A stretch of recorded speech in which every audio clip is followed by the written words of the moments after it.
Hey there, super friends. It's Joey with Last Point Gaming. Today is Thursday, March 1st, 2018. And let's, just get on to Masters 25. This is me starting over. I just was babbling at y'all for maybe 3 or 4 minutes, before realizing I hadn't clipped my mic. So, anyway, I do apologize for the extra sound effects today. It's raining pretty good here. But hopefully the mic cuts down on that enough. So Masters 25. Husband and I were talking last night, and he said with the way the estimated value formula works, based on the prices of cards pre-spoiling, or right around the time they were spoiled, if every card left to be spoiled in the set is absolutely worthless, that still leaves an estimated value of like $370 something per box. Here's the problem I see with the estimated value formula. As far as I'm aware, they use an average when they should be using a median, and even there it's not great. But if there you get 3 mythics in a box. So if they're saying, because I think this is how the estimated value formula works. I don't know. I don't usually mess with this stuff. But it's broken down by, you get 3 mythics to a box. The average value of a mythic is X times 3. That's how much the mythics contribute, and they do the same with rare. I don't think they really drill down in the commons and uncommons. Maybe. I don't know. But the problem with using an average is, if you look at the mythics that have been spoiled so far, you've got, 3? That have some real value. You have Jace, Chalice, Ensnaring Bridge. There's that Imperial Recruiter, but I'm pretty sure the only reason his value is currently so high is because of scarce availability.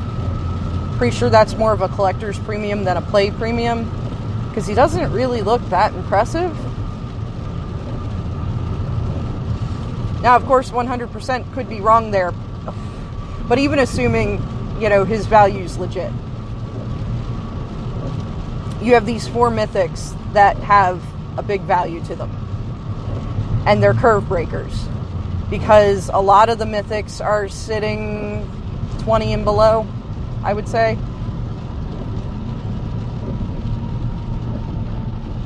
I don't know. I haven't run the numbers. Maybe I should. But when you're using an average value, you say, okay, you can pull one out of 2 mythics. One's worth $1, one's worth $100. The average between those two is $50.50. And you're going to pull 3 mythics per box. So that's $150, $150 right there, right? But you see the problem with that, I'm sure. Now, that, of course, real simple numbers there. But when you have 20 mythics in a set, you have, say, 5 of them that are worth real money,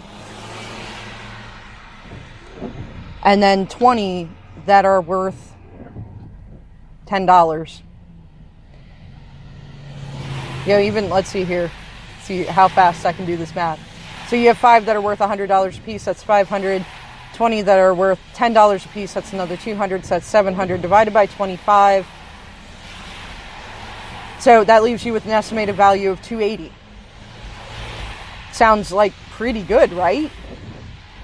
Except that you have a 1 in 4 chance. Well, I guess a 3 in 4 chance. No, hold on. You have a 3 in 25 chance, assuming 3 mythics per box, of pulling any specific given mythic. So if you pull one of the $100 ones and 2 of the $10 ones, it's not bad, but it's nowhere near that estimated value of 280.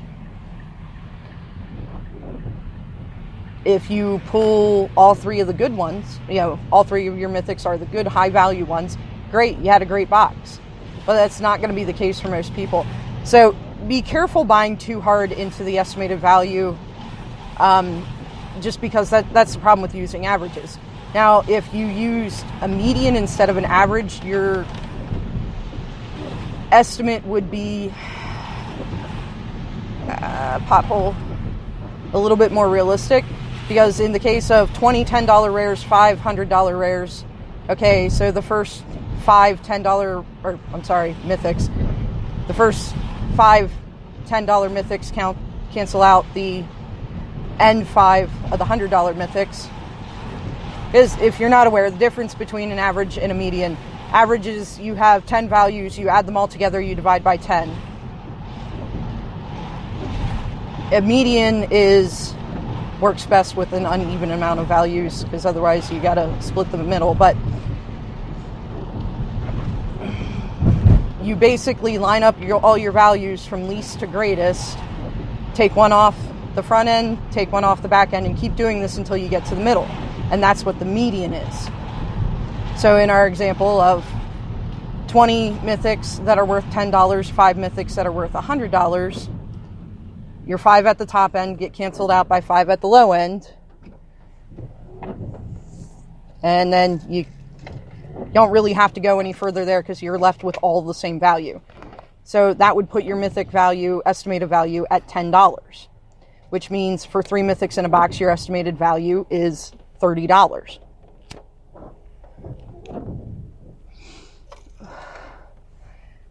Because, I know husband's super stoked about the set, and we're going to buy a bunch of it. Of course we are. But I still find Rudy's prediction to be inaccurate. There are definitely some great gem cards in the set. I mentioned 3 of them being Jace, Chalice of the Void, and Ensnaring Bridge. Plus, I'm a big fan of Thalia personally.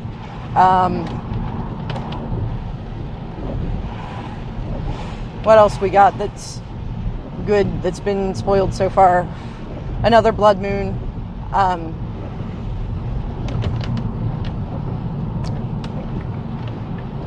The filter lands. Some people are all about them. I have seen decks that run them.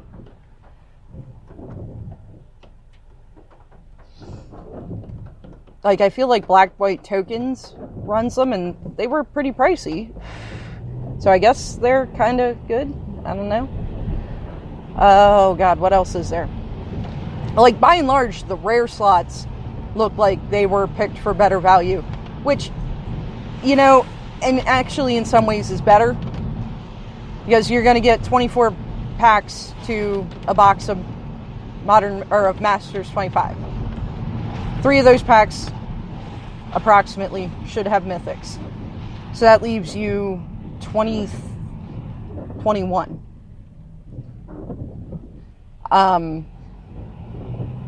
rare slots. So when the rare slots are decent value, that does more to push up the overall estimated value of a box than the mythics being decent value. I'm just really tired of them picking these super shitty cards in the mythic slot. And then just the couple good ones. Somebody said today, I don't know if it was on Twitter or in one of the streams I was kind of half-assed paying attention to while I was working, about it would be nice to see in the master set there just not be mythics. Just print the cards at rare. But a lot of the argument I've seen for why to doing things the way they're doing them is to make drafting this set better.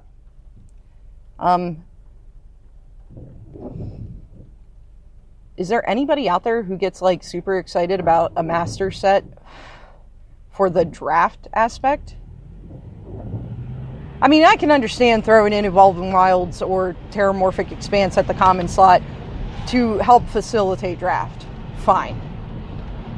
But I mean, who's like, yeah, new master set, I can't wait to draft this shit?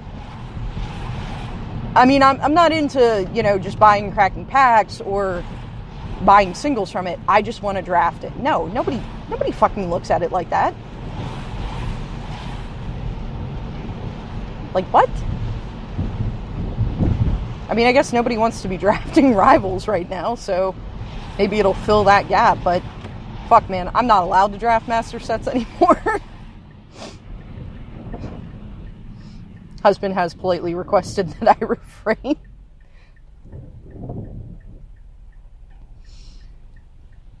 Just because I, showed up with my pool consisting of 6 Burning Tree emissaries and like 4 Soul Lords, a couple Lingering Souls, some Intangible Virtues. He's like, what the fuck were you even doing? There are no rares in here. I mean, to be fair though, in my defense, rares I distinctly remember seeing was like Stoic Angel. Nobody wanted that. The one draft I did pull at Arid Mesa, that was exciting. But yeah, I didn't value draft. I drafted for cards that I like. I like bad cards. We've been over this. But yeah, I feel like that's a bullshit excuse. And it probably is, honestly. Because WotC tries to maintain that they give 0 fucks about the secondary market. That they just don't care at all. That these card prices are too damn high. But they do have to care about the secondary market. I mean, that was the whole point of the reserve list. Was to reestablish consumer confidence in paying for these products, that they would retain value because they fucked up and overprinted.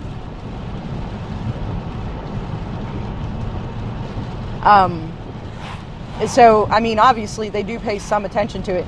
And honestly, I mean, if you really look at the numbers, these are $10 a pack sets. They don't cost WotC any more to print than a regular standard set does. So that extra money isn't going into extra skippy printing or packaging or anything else. $10 a pack for the same quality of the physical object as you get out of a box of Rivals. That's $3 a pack. So they throw in a couple bait cards because, again, hey, everybody likes to play the lottery, right? So they throw in these bait cards to push people to want to buy boxes, buy packs, but they can't oversaturate with high demand cards because then nobody's going to buy the next set. That's, I mean, personally why I was so shocked at the value in those challenger decks. But even there, if you look at it, it's $30 for 75 cards, however many which are lands. We'll call it 20 for easy-ish math.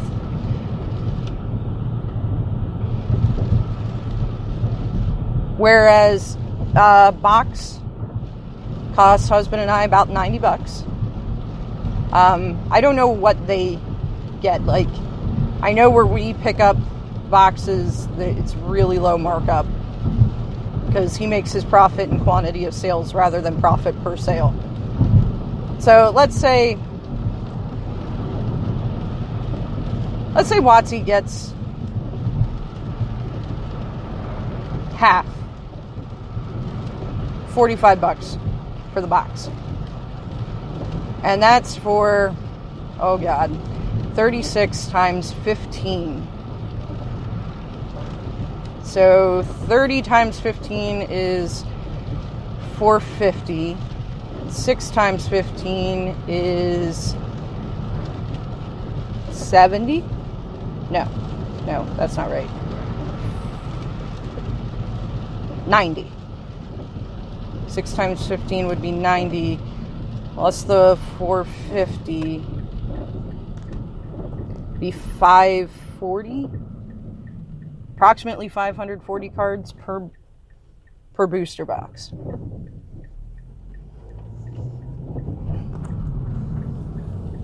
So for less than 20% of the product, you're paying a third the price.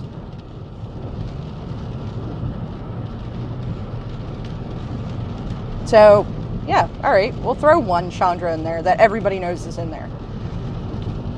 And that's going to push down the value of the secondary market too, but notice how there are no Scarab Gods in the pre-con decks, which is like the highest value rare in the format right now. Or at least it was. I don't know, things may have shifted. So, as far as people that were complaining that you're only going to get to play it for, 6 months before rotation's going to hit and destroy it, yeah, they got to make money off of it. So, I don't want to sound like pissy and salty about it, like, oh, WotC's just boning everybody. They have to turn a profit on these boxes and have to ensure continued profit on future releases. So if they oversaturate the market with these cards that are highly sought after, people will open less boxes. If you look at Iconic Masters, so there were a lot of problems with how Iconic Masters went down. The biggest of which, I really think the thing that hindered it the most was the really early full spoiler. Like, there was another set coming out between when they spoiled Iconic Masters and when Iconic Masters actually dropped. I think it was Ixalan, or it was Rivals. So there was another set to get hyped over. And watch the slow trickle spoiler season and, like, ooh, this is exciting.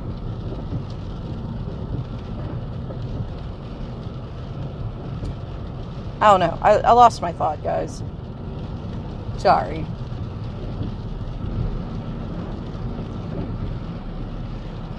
In any case, are we going to buy, like, a case of this shit? Probably.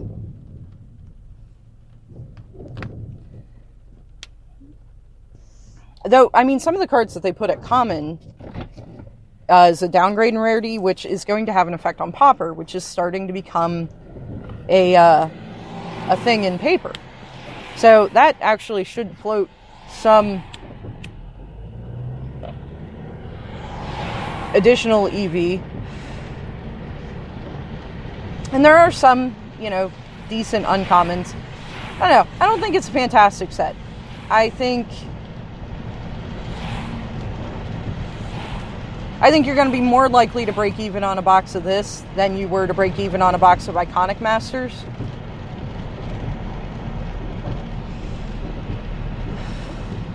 And I'm sure there's going to be some, crack smoking good boxes out there where you get your 3 mythics are the good mythics. You don't get a single crap mythic. Now, I know I'm going to be opening a lot of that fucking tree. How do I know this? I should just show you all a picture of my collection of goddamn Comet Storms from Eternal Masters. I am, like, fantastic at opening the worst card in the set in the best slot.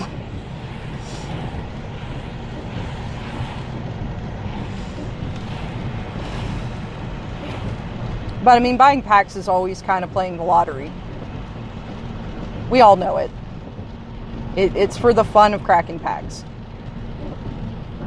Because everybody knows the more cost-efficient ways to get a hold of the cards you want in a set is to buy singles. Though I know with Iconic Masters, what was it I was looking to pick up? I think I needed a 4th Aether Vial. Or it might have been Modern Masters 17. That I needed another Arid Mesa or something. And, like, dealer didn't have any of the new printing in stock. He said he couldn't keep them in stock. Every time someone sold one to the shop, somebody bought it right up. So, you have to pay a little more to get the older copy. And the older copies, they do dip in price when a reprint happens because suddenly the market's flooded with them. So people who are trying to move cards will lower their prices so that they can fit in the demand window. Whereas if you just sit on them a while, they usually pop back up to about where they were prior to reprinting within, I don't know, 6 months or so. It's like when the new printing goes out of print and suddenly people can't just crack them open in boxes anymore.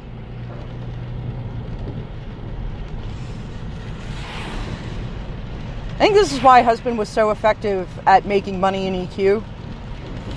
I don't know if I talked about this before. I think I did, but I got a bunch of new people listening, so we'll go over it again. Husband and I played, it was actually EQ2. I don't want to misrepresent that I played the hard one. We played EQ2 together for a while with some of his friends. And, you know, after like a week, you know, suddenly he's got like 40 plat in the bank. And I'm like, what the hell?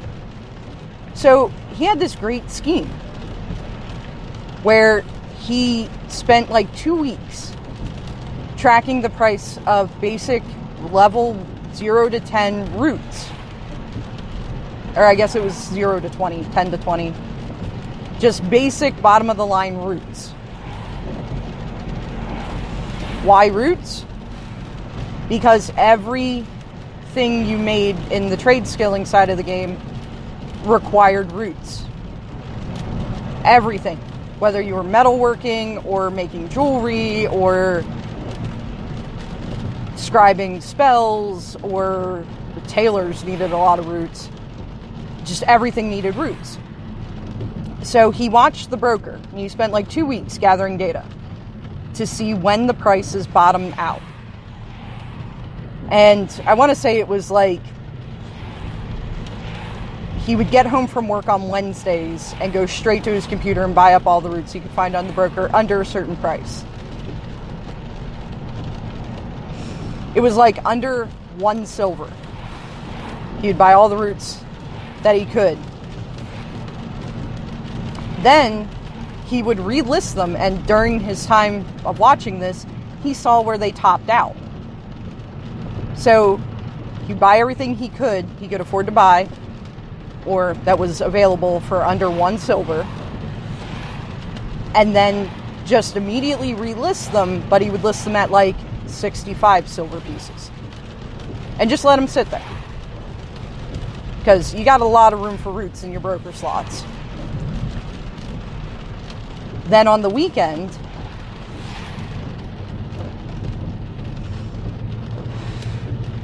as all the cheap roots started selling out Friday night into Saturday morning, when all the us casuals are off work for the weekend and doing our thing, and the demand is really high, he would end up selling out. If it was a double XP weekend, he would double the price.